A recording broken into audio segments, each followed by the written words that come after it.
তোমাদের একটা সুন্দর সম্পর্ক, একটা পবিত্র সম্পর্ককে পুরোপুরি নষ্ট করে দিয়েছিল কেউ। কোনো নেগেটিভ এনার্জি ইউজ করে তোমাদের সম্পর্ককে পুরোপুরি শেষ করে দিয়েছিল। শেষের কোনো বিন্দুও তারা বাকি রাখেনি। তাদের যা কিছু করার করে নিয়েছে। এই সম্পর্কের কোনো অস্তিত্বই তারা রাখেনি।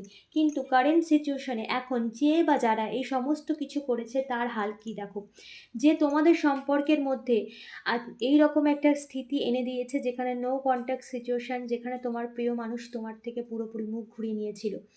আজকে সেই মানুষটির স্থিতি দেখো, এরকম একটা সিচুয়েশনের মধ্যে রয়েছে। দিন রাত তড়পাচ্ছে, দিন রাত কান্নাকাটি করছে, কারণ তার জীবনের সমস্ত কিছু ব্যাকফায়ার হয়েছে। জাস্টিস হয়েছে, ন্যায়, এখানে ন্যায় চলছে যেখানে তোমার সম্পর্ক নষ্ট করার জন্য যা কিছু করেছে এই ব্যক্তি, কোনো মহিলা বা পুরুষ যে কেউ হতে পারে, তোমাদের সম্পর্কের মধ্যে ঢুকে সমস্ত কিছু শেষ করেছে। আজকে তার ইউনিভার্স তাকে সেটাই ফিরিয়ে দিয়েছে, তাকে দিয়েছে যেটা সে তোমাকে দিয়েছিল।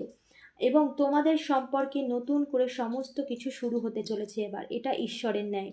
এবং এটা দেখেও সে ভীষণভাবে দুঃখী যে এই সম্পর্কের মধ্যে সমস্ত কিছু শেষ করেছে।